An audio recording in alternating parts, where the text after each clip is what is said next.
ਜਿਹੜਾ ਵੱਡੇ ਤੋਂ ਵੱਡੇ ਅਹੁਦੇ ਵਾਲਾ ਵੀ ਕੋਈ ਹੋਵੇ ਉਹ ਘਰੇ ਹੈ ਨਾ ਮੰਮੀ ਦੀ ਚੱਲਦੀ ਹੁੰਦੀ ਆ ਉਦੋਂ ਘਰੇ ਕੋਈ ਕਿਸੇ ਦਾ ਵੱਡਾ ਅਹੁਦਾ ਨਹੀਂ ਹੁੰਦਾ। ਉਹਨਾਂ ਨੇ ਇੱਕ ਕਬਾਬ ਬਣਾਉਣ ਦੀ ਕੋਸ਼ਿਸ਼ ਕੀਤੀ ਸੀ ਪਰ ਜੋ ਕਿ ਬਹੁਤ ਅੱਛੀ ਬਣੀ ਸੀਗੀ ਤੇ ਹੁਣ ਉਹਨਾਂ ਦਾ ਪਾਰਟੀ ਲਈ ਇੱਕ ਹਾਈ ਟਾਈਮ ਹੈ ਰਾਈਜ਼ ਕਰਨ ਲਈ ਵੀ ਔਰ ਸ਼ਾਈਨ ਕਰਨ ਲਈ ਵੀ ਪੰਜਾਬ ਲਈ। ਇੱਕ ਲੇਡੀ ਮੈਨੂੰ ਮਿਲੀ, ਉਹਨਾਂ ਨੇ ਮੈਨੂੰ ਕਿਹਾ ਕਿ ਸਾਡਾ ਨਾ ਕੋਠੀ ਵੀ ਬਣਵਾ ਦਿਓ। ਤਾਂ ਮੈਂ ਉਹਨਾਂ ਨੂੰ ਇੱਕ ਚੀਜ਼ ਕਹੀ ਕਿ ਅਸੀਂ ਕੋਠੀ ਨਹੀਂ ਬਣਾ ਕੇ ਦੇਵਾਂਗੇ ਤੁਹਾਨੂੰ, ਪਰ ਅਸੀਂ ਤੁਹਾਨੂੰ ਇੰਨੇ ਕੁ ਇੰਡੀਪੈਂਡੈਂਟ ਬਣਾ ਦੂੰਗੇ ਕਿ ਤੁਸੀਂ ਆਪਣੀ ਕੋਠੀ ਆਪ ਬਣਾ ਸਕੋ।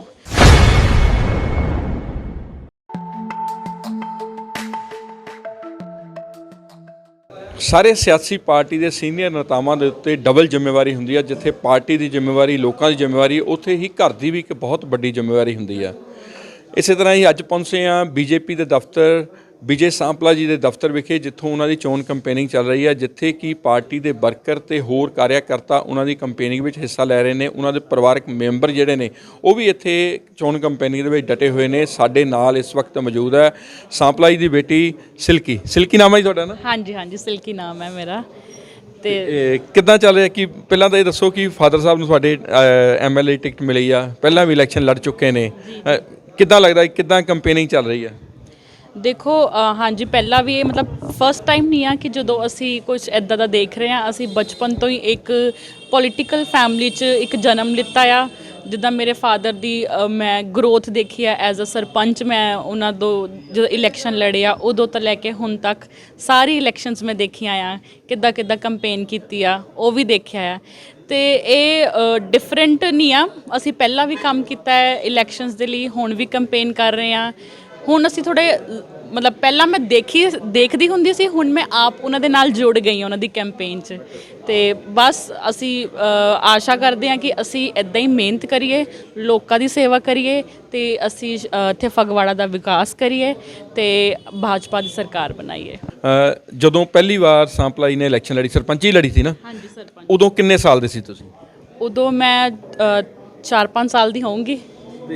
ਉਦੋਂ ਤੋਂ ਲੱਗ ਕੇ ਤੁਸੀਂ ਗਰੋਥ ਜਿੱਦਾਂ ਇਹ ਨਹੀਂ ਕਿਤੇ ਹੁੰਦਾ ਕਿ ਜਿੱਦਾਂ ਬੇਟੀ ਲੱਕੀ ਹੁੰਦੀ ਆ ਬੰਦੇ ਦੇ ਲਈ, ਜੋ ਤੁਸੀਂ ਛੋਟੇ ਸੀ ਉਦੋਂ ਤੋਂ ਉਹਨਾਂ ਨੇ ਇਲੈਕਸ਼ਨ ਲੜਨੀ ਸ਼ੁਰੂ ਕੀਤੀ, ਬਾਅਦ ਵਿੱਚ MP ਵੀ ਬਣੇ ਆ, ਦੂਜੇ ਮਿਨਿਸਟਰ ਵੀ ਬਣੇ ਆ, ਹੁਣ ਅਲੱਗ-ਅਲੱਗ ਅਹੁਦਿਆਂ ਦੇ ਉੱਤੇ ਰਹੇ ਆ। ਤੁਹਾਡੇ ਨਾਲ ਉਹਨਾਂ ਦੀ ਵੀ ਜਿੱਦਾਂ ਰਾਜਨੀਤਿਕ ਲੈਵਲ ਦੀ ਗਰੋਥ ਹੋਈ ਆ?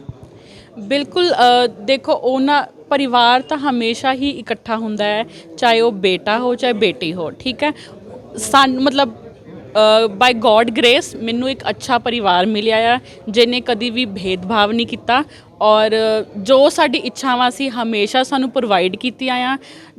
ਜਿੰਨਾ ਵੀ ਸੀ ਸੰਤੁਸ਼ਟ ਕੀਤਾ, ਆਪਣੇ ਬੱਚਿਆਂ ਦੀ ਹਰ ਜ਼ਰੂਰਤਾਂ ਉਹਨਾਂ ਨੇ ਪੂਰੀਆਂ ਕੀਤੀਆਂ ਆ, ਚਾਹੇ ਉਹ ਐਜ਼ ਅ ਬੇਟਾ ਹੋਵੇ ਚਾਹੇ ਉਹ ਬੇਟੀ ਹੋਵੇ। ਔਰ ਉਹਨਾਂ ਨੇ ਆਪਣੀ ਬੇਟੀਆਂ ਨੂੰ ਵੀ ਐਜ਼ ਅ ਬੇਟਾ ਹੀ ਰੱਖਿਆ ਆ ਔਰ ਇਸ ਲਈ ਮੈਂ ਅੱਜ ਉਹਨਾਂ ਦੇ ਦਫ਼ਤਰ 'ਚ ਉਹਨਾਂ ਲਈ ਕੰਮ ਕਰ ਰਹੀ ਹਾਂ ਇਸ ਟਾਈਮ। ਕਿੰਨੇ ਮੈਂਬਰ ਨੇ ਪਰਿਵਾਰ ਦੇ, ਕੌਣ ਆ ਪਰਿਵਾਰ 'ਚ? ਦੇਖੋ ਸਾਡੀ ਪਰਿਵਾਰ ਇੱਕ ਜੁਆਇੰਟ ਫੈਮਿਲੀ ਆ। ਮੇਰੇ ਤਾਇਆ ਜੀ ਆ, ਤਾਈ ਜੀ ਆ, ਮੇਰੇ ਵੱਡੇ ਬ੍ਰਦਰ ਹੈ, ਭਾਬੀ ਜੀ ਹੈ, ਮੇਰੀ ਸਿਸਟਰ ਹੈ, ਮੇਰੇ ਜੀਜੂ ਹੈ, ਦਾਦੀ ਦੀ ਮੇਰੀ ਥੋੜ੍ਹੇ ਲਾਸਟ ਈਅਰ ਹੀ ਦੇਹਾਂਤ ਹੋ ਗਿਆ, ਪਹਿਲਾਂ ਮੇਰੀ ਦਾਦੀ ਜੀ ਵੀ ਸੀਗੇ। ਗੱਲ ਕਰਦੇ ਹਾਂ ਕਿ ਬੜੇ ਉੱਚੇ ਅਹੁਦਿਆਂ 'ਤੇ ਰਹੇ ਨੇ, ਕਿਤੇ ਘਰ ਦੇ ਵਿੱਚ ਮੰਮੀ ਨੂੰ ਤੁਹਾਨੂੰ ਕਿਤੇ ਦਬਕਾ ਤਾਂ ਨਹੀਂ ਵੱਜਦਾ ਕਿ ਮੈਂ ਤਾਂ ਚੇਅਰਮੈਨ ਆ ਜੀ, ਮੈਂ ਤਾਂ ਮੰਤਰੀ ਆ ਅਤੇ ਤੁਸੀਂ ਮੈਨੂੰ ਇੱਦਾਂ ਕਹੀ ਜਾਂਦੇ ਜੀ?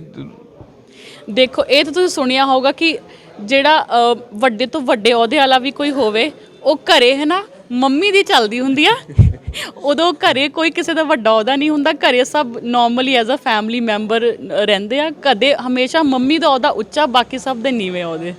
ਬਾਕੀ ਕਿੱਦਾਂ ਦਾ ਸਵਾਲ ਆ, ਕਦੀ ਘਰ ਦੇ ਵਿੱਚ ਕੰਮ 'ਚ ਹੱਥ ਵਟਾਉਂਦੇ ਹੋਣ, ਕਿੱਦਾਂ ਕਰਦੇ ਆ ਸਾਂਪਲਾ ਜੀ ਦਾ ਕੀ ਮਾਹੌਲ, ਕੀ ਘਰ ਦੀ ਅੱਜ ਅਸੀਂ ਗੱਲ ਕਰਦੇ ਹਾਂ, ਸਿਆਸਤ ਦੀ ਘੱਟ ਕਰ ਰਹੇ ਹਾਂ? ਠੀਕ ਹੈ। ਜਦੋਂ ਹੁਣ ਤਾਂ ਖੈਰ ਕਾਫੀ ਬਿਜ਼ੀ ਹੋ ਗਿਆ, ਉਹਨਾਂ ਕੋ ਆਪਣੇ ਲਈ ਹੀ ਟਾਈਮ ਨਹੀਂ ਹੈ ਕਿ ਉਹ ਥੋੜ੍ਹੀ ਦੇਰ ਬੈਠ ਸਕਣ। ਸ਼ੁਰੂ ਤੋਂ ਹੀ ਉਹ ਮਤਲਬ ਕਾਫੀ ਬਿਜ਼ੀ ਮਤਲਬ ਰਹਿੰਦੇ ਆ, ਲੋਕਾਂ ਦੇ ਵਿੱਚ ਰਹਿੰਦੇ ਆ। ਬਟ ਜਦੋਂ ਅਸੀਂ ਛੋਟੇ ਹੁੰਦੇ ਸੀ, ਜੋ ਕਦੀ ਉਹਨਾਂ ਨੇ ਜ਼ਰੂਰ ਟਾਈਮ ਕੱਢਦੇ ਹੁੰਦੇ ਸੀਗੇ। ਥੋੜ੍ਹੀ ਬਹੁਤੀ ਉਹਨਾਂ ਨੂੰ ਕੁਕਿੰਗ ਕਰਨੀ ਬਹੁਤ ਪਸੰਦ ਸੀ ਪਹਿਲਾਂ, ਤਾਂ ਉਹਨਾਂ ਨੂੰ ਸ਼ੇਅਰ ਹੁਣ ਨਹੀਂ ਕਰਦੇ ਨਾ, ਹੁਣ ਟਾਈਮ ਹੀ ਨਹੀਂ ਹੈ ਉਹਨਾਂ ਕੋਲ।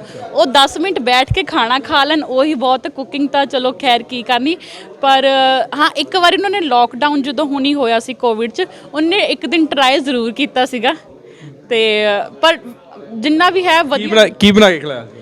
ਉਹਨਾਂ ਨੇ ਇੱਕ ਕਬਾਬ ਬਣਾਉਣ ਦੀ ਕੋਸ਼ਿਸ਼ ਕੀਤੀ ਸੀ, ਪਰ ਜੋ ਕਿ ਬਹੁਤ ਅੱਛੀ ਬਣੀ ਸੀਗੀ। ਸਵਾਦ ਸੀਗੀ? ਬਹੁਤ ਜੀ ਬਹੁਤ। ਜੋ ਚੀਜ਼ ਪਿਆਰ ਨਾਲ ਬਣੀ ਹੋਵੇ ਨਾ, ਉਹ ਵੈਸੇ ਹੀ ਬਹੁਤ ਅੱਛੀ ਹੁੰਦੀ ਹੈ। ਪਾਰਟੀ ਪ੍ਰਤੀ ਤੁਸੀਂ ਕੰਪੇਨਿੰਗ ਚਲਾ ਰਹੇ ਹੋ, ਪਾਰਟੀ ਪ੍ਰਤੀ ਤੁਸੀਂ ਕੀ ਸੋਚਦੇ ਹੋ, ਭਾਜਪਾ ਦੇ ਪ੍ਰਤੀ? ਦੇਖੋ, ਐਜ਼ ਅ ਪੰਜਾਬ 'ਚ ਜੇ ਆਪਾਂ ਗੱਲ ਕਰੀਏ, ਬੀਜੇਪੀ ਹਮੇਸ਼ਾ ਇੱਕ ਗਠਬੰਧਨ 'ਚ ਰਹੀ ਸੀ, ਹਾਲੇ ਤੱਕ ਅਕਾਲੀ ਦਲ ਨਾਲ, ਜੋ ਕਿ ਸਭ ਨੂੰ ਪਤਾ ਹੀ ਹੈ। ਅਤੇ ਹਮੇਸ਼ਾ ਭਾਜਪਾ ਬੈਕਫੁੱਟ 'ਤੇ ਖੇਡੀ ਹੈ ਹਮੇਸ਼ਾ ਇਲੈਕਸ਼ਨਸ। ਕਦੀ ਵੀ ਉਹਨੇ ਇੱਦਾਂ ਫਰੰਟ ਫੁੱਟ 'ਤੇ ਨਹੀਂ ਆਈ। ਪਰ ਇਹ ਫਸਟ ਟਾਈਮ ਆ ਜਦੋਂ ਉਹਨਾਂ ਦਾ ਅਕਾਲੀ ਦੇ ਨਾਲ ਗਠਬੰਧਨ ਟੁੱਟਿਆ ਹੈ, ਅਤੇ ਹੁਣ ਉਹਨਾਂ ਦਾ ਪਾਰਟੀ ਲਈ ਇੱਕ ਹਾਈ ਟਾਈਮ ਹੈ ਰਾਈਜ਼ ਕਰਨ ਲਈ ਵੀ ਔਰ ਸ਼ਾਈਨ ਕਰਨ ਲਈ ਵੀ ਪੰਜਾਬ ਲਈ। ਅਤੇ ਅੱਗੇ ਵੀ ਅਸੀਂ ਕੰਮ ਪਹਿਲਾਂ ਵੀ ਕੀਤਾ ਸੀ, ਤੁਸੀਂ ਜਾਣਦੇ ਹੀ ਹੋ ਕਿ ਸਾਂਪਲਾ ਜੀ ਫਗਵਾੜਾ ਲਈ ਨਏ ਨਹੀਂ ਆ, ਪਹਿਲਾਂ ਹੀ ਇੱਥੇ ਅਸੀਂ ਕੰਮ ਕੀਤੇ, ਅਸੀਂ ਅੱਗੇ ਵੀ ਕੰਮ ਕਰਾਂਗੇ ਔਰ ਭਾਜਪਾ ਪੰਜਾਬ 'ਚ ਲਿਆਵਾਂਗੇ। ਤੁਹਾਡੇ ਫਾਦਰ ਨੇ, ਅਗਰ ਆਪਾਂ ਕਮਿਟਮੈਂਟ ਦੀ ਗੱਲ ਕਰੀਏ, ਜੀ, ਕਿਉਂਕਿ ਕਿਹਾ ਜਾਂਦਾ ਹੈ ਕਿ ਜਿਹੜਾ ਪੋਲੀਟੀਕਲ ਨੇਤਾ ਆ, ਉਹਨਾਂ ਦੀਆਂ ਕਮਿਟਮੈਂਟਸ ਜਿਹੜੀਆਂ ਆ ਉਹ ਕਦੇ ਵੀ ਪੂਰੀਆਂ ਨਹੀਂ ਹੁੰਦੀਆਂ। ਕਈ ਵਾਰੀ ਬਹੁਤ ਕੁਝ ਕਹਿ ਦਿੱਤਾ ਜਾਂਦਾ ਵੋਟਾਂ ਦੇ ਲਈ। ਤੁਸੀਂ ਕੀ ਸੋਚਦੇ ਹੋ ਕਿ ਤੁਹਾਡੇ ਫਾਦਰ ਜਿਹੜੇ ਨੇ ਅਗਰ ਕਮਿਟਮੈਂਟ ਕਰਦੇ ਨੇ ਤੇ ਕੀ ਉਹ ਪੂਰਾ ਕਰਦੇ ਨੇ? ਦੇਖੋ, ਜੇ ਤੁਸੀਂ ਗੱਲ ਕਮਿਟਮੈਂਟ ਦੀ ਕਰਦੇ ਹੋ ਤਾਂ ਸਾਡੀ ਨੀਤੀ ਇਹ ਆ ਕਿ ਅਸੀਂ ਕੋਈ ਕਮਿਟਮੈਂਟ ਨਹੀਂ ਕਰਦੇ। ਅਗਰ ਮੇਰੇ ਫਾਦਰ ਦੀ ਗੱਲ ਕੀਤੀ ਜਾਵੇ, ਜਦੋਂ ਉਹਨਾਂ ਨੇ MP ਇਲੈਕਸ਼ਨ ਸੀਗੀ, ਜਦੋਂ ਜਿੱਤੇ ਸੀ ਐਜ਼ ਐ MP, ਅਤੇ ਉਹਨਾਂ ਨੇ ਉਦੋਂ ਵੀ ਕਿਹਾ ਸੀ ਕਿ ਮੈਂ ਇਸ ਲਈ ਨਇਆ ਸੀ। ਹੁਣ ਨਏ ਨਹੀਂ ਆ, ਪਰ ਉਦੋਂ ਨਏ ਸੀਗੇ, ਅਤੇ ਲੋਕਾਂ ਨੇ ਆਪਣਾ ਵਿਸ਼ਵਾਸ ਦਿਖਾਇਆ ਉਹਨਾਂ 'ਚ, ਅਤੇ ਉਹਨਾਂ ਨੂੰ ਇੱਕ ਮੌਕਾ ਦਿੱਤਾ।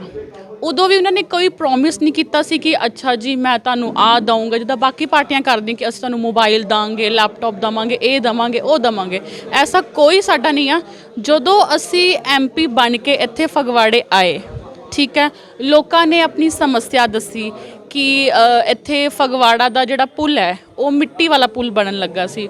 ਲੋਕਾਂ ਨੇ ਆਪਣਾ ਪ੍ਰੋਬਲਮ ਸ਼ੇਅਰ ਕੀਤੀ ਕਿ ਸਾਨੂੰ ਆਹ ਦਿੱਕਤ ਹੈ, ਅਤੇ ਉਹਨਾਂ ਨੇ ਉਹ ਲੋਕਾਂ ਦੀ ਪ੍ਰੋਬਲਮ ਨੂੰ ਸਮਝਿਆ ਔਰ ਅੱਜ ਤੁਸੀਂ ਦੇਖ ਹੀ ਰਹੇ ਹੋ ਆਹ ਐਲੀਵੇਟਿਡ ਪੁਲ ਬਣਿਆ ਫਗਵਾੜਾ 'ਚ। ਇਸ ਕਰਕੇ ਉਹ ਹਮੇਸ਼ਾ ਬਿਲੀਵ ਕਰਦੇ ਆ ਕਿ ਜੋ ਤੁਸੀਂ ਕੰਮ ਦੱਸੋ ਤਾਂ ਮੈਂ ਉਹ ਕੰਮ ਕਰਾਂ। ਇੱਦਾਂ ਹੀ ਹੋਰ ਵੀ ਬਹੁਤ ਕੰਮ ਕੀਤੇ ਨੇ। ਇਸ ਕਰਕੇ ਉਹਨਾਂ ਦਾ ਇਹ ਸੋਚਣਾ ਹੈ ਕਿ ਅਸੀਂ ਆਪਣੇ ਭਾਰਤ ਨੂੰ ਆਤਮ ਨਿਰਭਰ ਬਣਾਉਣਾ ਆ, ਇੰਡੀਪੈਂਡੈਂਟ ਬਣਾਉਣਾ ਹੈ, ਤਾਂ ਕਿ ਪੰਜਾਬ 'ਚ ਓਪਰਚੁਨਿਟੀਜ਼ ਲੈ ਕੇ ਆਈ ਜਾਵੇ, ਤਾਂ ਕਿ ਲੋਕ ਇੰਡੀਪੈਂਡੈਂਟ ਹੋ ਸਕੇ। ਨਾ ਕਿ ਲਾਲਚ ਦੇ ਦਈਏ ਕਿ ਅਸੀਂ ਆਹ ਦੇ ਦਾਂਗੇ, ਉਹ ਦੇ ਦਾਂਗੇ। ਉਹ ਥੋੜ੍ਹੇ ਟਾਈਮ ਲਈ ਤਾਂ ਚੱਲਦਾ ਹੈ। ਇੱਦਾਂ ਤੁਸੀਂ ਆਪਣੇ ਆਪਣੀ ਜਿਹੜੀ ਜਨਤਾ ਹੈ ਨਾ, ਉਹਨੂੰ ਲਾਈਕ ਇੰਡੀਪੈਂਡੈਂਟ ਨਹੀਂ ਕਰ ਪਾਉਂਗੇ, ਉਹ ਤੁਹਾਡੇ 'ਤੇ ਡਿਪੈਂਡੈਂਟ ਹੋ ਜਾਂਦੀ ਹੈ। ਤੁਸੀਂ ਕੋਈ ਲਾਲਚ ਨਹੀਂ ਆ ਸਾਡਾ, ਅਸੀਂ ਤੁਹਾਡੀ ਹੈਲਪ ਕਰਾਂਗੇ, ਅਸੀਂ ਤੁਹਾਨੂੰ ਓਪਰਚੁਨਿਟੀਜ਼ ਲੈ ਕੇ ਆਵਾਂਗੇ ਪੰਜਾਬ 'ਚ। ਕੋਈ ਇੰਡਸਟਰੀ ਲੱਗੇਗੀ, ਆਓਗੇ ਤਾਂ ਉਹਦੇ ਨਾਲ ਅੱਗੇ ਤੋਂ ਅੱਗੇ ਲੋਕਾਂ ਦੇ ਇੰਡੀਪੈਂਡੈਂਟ ਹੀ ਹੋਊਗੇ। ਤੁਸੀਂ ਯੂਥ ਹੋ, ਬਹੁਤ ਸਾਰੀਆਂ ਪਾਰਟੀਆਂ ਵੱਲੋਂ ਜਿਹੜਾ ਆ ਕਿਹਾ ਗਿਆ, ਖਾਸ ਕਰ ਲੜਕੀਆਂ ਦੇ ਲਈ, ਕਿ ਲੜਕੀਆਂ ਨੂੰ ਸਕੂਟਰੀ ਦਿੱਤੀ ਜਾਏਗੀ, ਮੋਬਾਈਲ ਦਿੱਤੇ ਜਾਣਗੇ, ਇਹ ਕਹਿ ਲਓ ਕਿ ਕੈਸ਼ ਪੈਸੇ ਵੀ ਦਿੱਤੇ ਜਾਣਗੇ।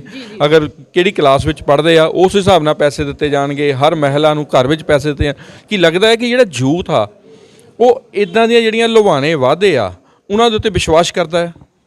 ਦੇਖੋ, ਮੈਨੂੰ ਨਹੀਂ ਲੱਗਦਾ। ਜਿੱਦਾਂ ਕਿ ਮੈਂ ਹੁਣੇ ਤੁਹਾਨੂੰ ਦੱਸਿਆ ਕਿ ਇਹ ਡਿਪੈਂਡ ਕਰਦਾ ਪਾਰਟੀ ਦੀ ਸੋਚ।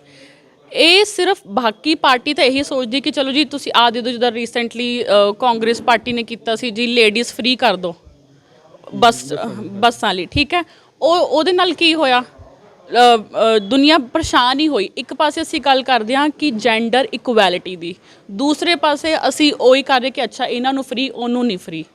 ਇਸ ਕਰਕੇ ਮਤਲਬ BJP ਦੀ ਸੋਚ ਇਹੀ ਆ ਕਿ ਅਸੀਂ ਆਪਣੇ ਯੂਥ ਨੂੰ ਇੰਡੀਪੈਂਡੈਂਟ ਬਣਾਉਣਾ ਆ। ਗਰਲ ਪਾਵਰ ਦੀ ਗੱਲ ਕੀਤੀ ਜਾਂਦੀ, ਗਰਲ ਐਮਪਾਵਰਮੈਂਟ ਦੀ ਗੱਲ ਕੀਤੀ ਜਾਂਦੀ ਹੈ। ਇਸ ਕਰਕੇ ਅਗਰ ਸਾਡੀ ਦੇਸ਼ ਦੀ ਬੇਟੀਆਂ ਇੰਡੀਪੈਂਡੈਂਟ ਹੋ ਜਾਣ ਨਾ, ਤਾਂ ਸਾਡਾ ਦੇਸ਼ ਕਿਤੇ ਦਾ ਕਿਤੇ ਪਹੁੰਚ ਜਾਵੇ। ਜਿਹੜਾ ਯੂਥ ਹੈ ਖਾਸ ਕਰ, ਉਹਦੀ ਮੁੱਢਲੀ ਜ਼ਰੂਰਤ ਕੀ ਆ? ਪਾਰਟੀਆਂ ਬੇਸ਼ੱਕ ਜੋ ਮਰਜ਼ੀ ਵਾਅਦੇ ਕਰੀ ਜਾਣ, ਕੀ ਸੋਚ ਆ ਕਿ ਕਿਹੜੀਆਂ ਚੀਜ਼ਾਂ ਜਿਹੜੀਆਂ ਆ ਯੂਥ ਨੂੰ ਮਿਲਣੀਆਂ ਚਾਹੀਦੀਆਂ, ਜਿਹਦੇ ਉਹ ਕਿਹੜੀ ਯਾਨੀ ਕਿ ਪਾਰਟੀ ਕੋਈ ਹੋਵੇ ਕਿ ਸੋਚ ਕੀ ਹੋਣੀ ਚਾਹੀਦੀ ਆ ਜਿਹੜੀਆਂ ਕੁਝ ਯੂਥ ਨੂੰ ਦੇ ਸਕਣ? ਦੇਖੋ, ਇਸ ਟਾਈਮ ਜੋ ਮੈਨੂੰ ਸਭ ਤੋਂ ਜ਼ਿਆਦਾ ਲੱਗ ਰਹੀ ਹੈ ਨਾ, ਉਹ ਆਈ ਥਿੰਕ ਐਮਪਾਵਰਮੈਂਟ। ਕਿਉਂਕਿ ਜਿੱਦਾਂ ਤੁਸੀਂ ਦੇਖਦੇ ਹੋ ਪੰਜਾਬ 'ਚ ਐਸਾ ਕੋਈ ਘਰ ਨਹੀਂ ਹੋਊਗਾ ਜਿਸ ਦਾ ਇੱਕ ਵੀ ਘਰੋਂ ਇੱਕ ਵਿਅਕਤੀ ਬਾਹਰ ਨਾ ਗਿਆ ਹੋਵੇ।